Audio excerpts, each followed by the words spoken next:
بسم اللہ الرحمن الرحیم۔ کیا اللہ واقعی ہے؟ یہ سوال نیا نہیں، لیکن اس کا جواب اتنا مضبوط ہے کہ عقل اور فطرت سب جھکا دیتی ہے۔ آج ہم ایک حالیہ مناظرے کے دلائل کو سمجھتے ہیں۔ اسلام کا سب سے بنیادی عقیدہ توحید ہے کہ اللہ ایک ہے، یکتا ہے اور بے نیاز ہے، نہ اس کا کوئی شریک ہے نہ ہمسر ہے۔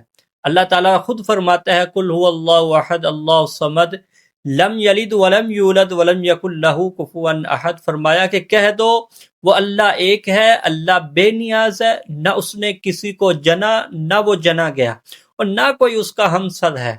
حال ہی میں وجود باری تعالیٰ کے موضوع پر ایک علمی مناظرہ ہوا، جس میں ایک طرف مفتی شمائل ندوی تھے اور دوسری طرف جاوید اختر صاحب کا موقف پیش کیا گیا۔ یہ مناظرہ جذبات کا نہیں بلکہ عقل، منطق اور دلیل کا تھا۔ جاوید اختر صاحب کا بنیادی موقف یہ تھا کہ کائنات کو سمجھنے کے لیے خدا کا تصور ضروری نہیں، سائنس اور فطری قوانین کافی ہیں۔ جو چیز تجربے میں نہ آئے اس پر ایمان مشکل ہے۔ یہ موقف دراصل مادی فکر یعنی میٹیریلزم کی نمائندگی کرتا تھا، جس میں صرف وہی مانا جاتا ہے جو آنکھ اور تجربے سے ثابت ہو۔ لیکن مفتی شمائل ندوی صاحب کا موقف اسلامی اور عقلی تھا کہ ہر اثر کا ایک مؤثر ہوتا ہے، ہر نظم کے پیچھے ناظم ہوتا ہے اور ہر مخلوق کا کوئی نہ کوئی خالق ہوتا ہے۔ انہوں نے واضح کیا کہ سائنس کیسے بتاتی ہے لیکن کیوں کا جواب وہ نہیں دیتی۔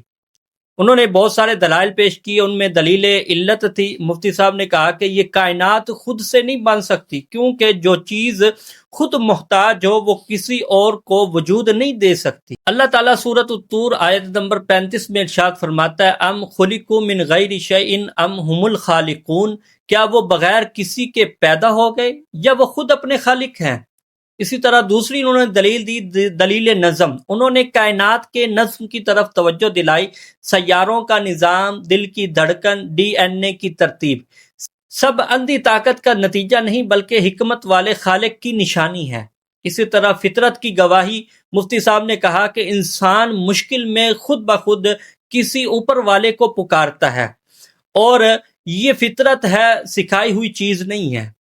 سورۃ الروم میں اللہ تعالیٰ ارشاد فرماتا ہے فطرۃ اللہ التی فطر الناس علیہا، یہ اللہ کی فطرت ہے جس پر اس نے انسانوں کو پیدا کیا۔ اس مناظرے میں اسلامی موقف زیادہ مضبوط تھا، مربوط تھا اور جامع نظر آیا، کیونکہ وہ عقل کو بھی مطمئن کرتا ہے، فطرت سے بھی ہم آہنگ ہے اور وحی سے بھی یہ ثابت ہے۔ ہمیں اپنی معرفت اللہ تعالیٰ عطا فرمائے، ہمیں حق کو حق سمجھ کر اپنانے اور باطل کو باطل سمجھ کر چھوڑنے کی توفیق عطا فرمائے۔ اللہ ہمارے دلوں کو یقین سے بھر دے اور ہمیں توحید پر زندہ رکھے اور توحید پر ہی ہمیں موت عطا فرمائے۔ آمین یا رب العالمین۔